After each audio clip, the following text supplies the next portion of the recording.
For me, the way forwards is studios taking a really strong stance on this stuff. So it's, you know, I love, for example, like that EA Sports FC. It's hard to say, isn't it? Yeah. I don't love it. It's better than eFootball. Bring back Pro Evo, that's all I'm saying. Exactly, yeah. But it's, you know, them having women in Ultimate Team, right? Just little things like that. So cool. Just makes such a big difference because they put female players in, no one used them. Yeah. You know, and it's so frustrating. I'm like, do you know Sam Kerr is in that game? Like, what's wrong with you?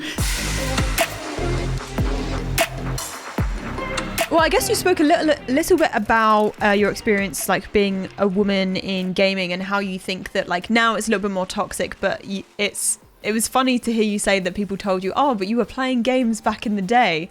How do you think that like things have changed over the years? Do you think things have changed for the better? How do you feel as a woman in gaming? Obviously, you've made some absolutely substantial, incredible impact in the world of gaming as well. And how does that make you feel? I mean, proud, I think. You know, I just think I'm part of a kind of generation of really amazing women in gaming. I think I look around and I think so much of my career is due to the women that have been around me in gaming. So I look at people like Jules Hardy or Jerica Webber or Alicia Judge or Charlie Hodgson. Like, they're people that were, you know, I consider like in my kind of generation and who have done really incredible work to progress what gaming looks like to the world and what women in gaming look like to the world. And then, of course, you know, inside, you know, the games industry itself, we just have, you know, fantastic, incredible women.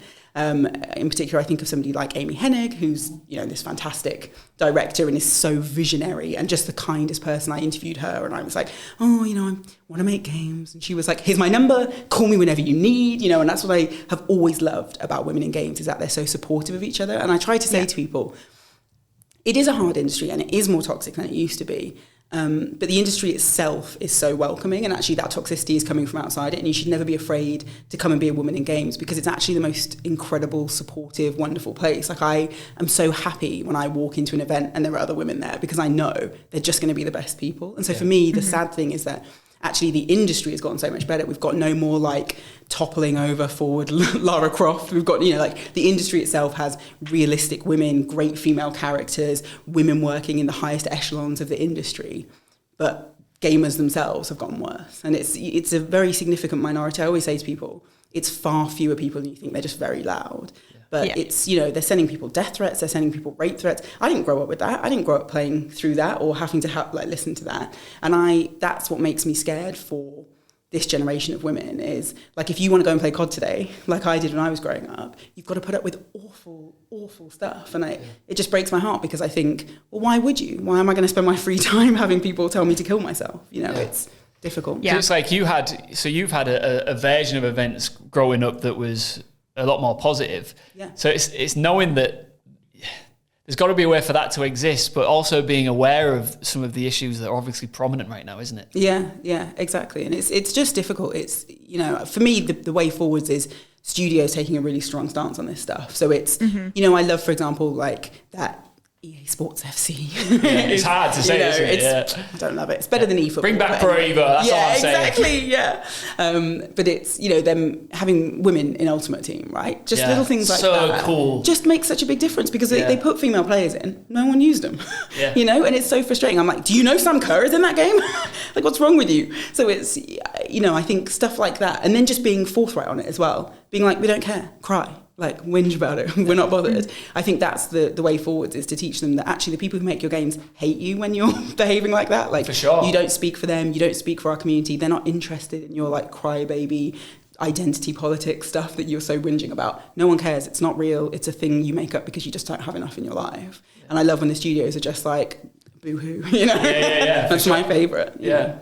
If there's somebody watching or listening to this right now, young woman, thinking, you know what, I'd love to somehow follow in your footsteps, because this is the hard thing that I find when people, you know, I had a call the other day, somebody just DM'd me on Instagram who's seen me doing some work, and they're like, how do I do that? And I'm like, I don't really know. Like, I didn't really think I'd be doing this at this point. I didn't know. There was no like laid out map for me back then, and I don't really think in gaming or presentation nowadays there actually is like a formulaic way like there was maybe in the 80s, 90s, and 2000s, where you go do your broadcast journalism or whatever it is, and you get your local TV miles under your belt and go from there. But what would your advice be now to somebody who's maybe like, I don't know, 10, 11, watching you going, how do I get there?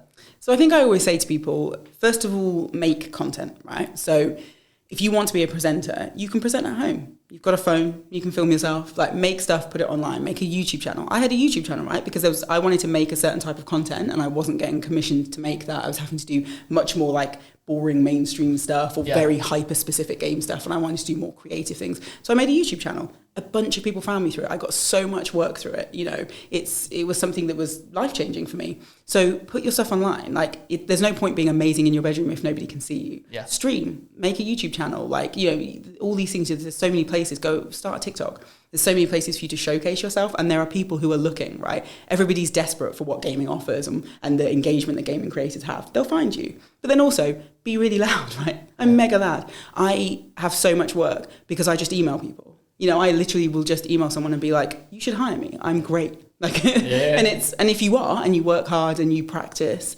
then, you know, they'll have a look and they'll be like, okay. And maybe they say no, but maybe they remember you. And then next time they've got work, they think of you. You know, it's being proactive, it's being brave, it's putting yourself out there politely, carefully, thoughtfully. Yeah. But yeah, being loud. I'm going to challenge you. Yeah. I'm going to play devil's advocate here, just for a moment. So my brother's a teacher, a bit older than me. He's seen different generations of students coming up that all have different ambitions, dreams and goals when they're really young. And I think what he tells me is like 10 years ago, a lot of the time it'd be like, oh, I want to be a footballer, or I want to be a doctor, or I want to be a teacher or whatever. Whereas now, I think because gaming is so prominent and the world of social media and YouTube is so prominent, he says it's like 98% of the classroom that all go, I want to be a YouTuber, I want to be a presenter, that's what I want to do. And I think that because it's so accessible on social media, everybody thinks it's so achievable to get to the higher end. And I feel like because everybody's doing it, everybody's YouTubing, not everybody, but I guess it's like pushing it beyond just doing it. It's like finding your niche purpose and voice, I guess, and figuring out that side of things too, isn't it? Yeah, I think so. You know, at the end of the day, 1% of people are going to be successful. And that's always the thing I say to people, particularly when I like mentor in this industry. I'm like, very few people make a full-time living doing what we do. You know, I'm incredibly lucky. I think about that all the time. Most people come in, they drop out. Even the games industry itself, you know, the average retention rate is 5 years. Yeah. So people really don't stay in this industry. But I do think that, you know, do try and find your niche, do try and find something you love, do try and find something that you can be genuinely passionate about. And if I gave you, you know, 5 minutes to talk about it on camera with no script and no notes, could you do it? The thing that you can do that about is your niche. Yep. But I also think there's no harm in trying, not just because, of course, there's no harm in trying, but because presenting is a really valuable skill to have. Communication, being able to verbalize your thoughts articulately, being able to stand up for yourself, being able to have a voice in a room. So I think, you know, of course, not everybody who tries to be a presenter will do it. Of course, not everybody who wants to be a massive YouTuber will do it. But I think the skills that it gives you are really valuable in life. And I think right now, being able to have a voice and being able to speak up is so important that, you know, I'd love to see more people do it. There's your answer.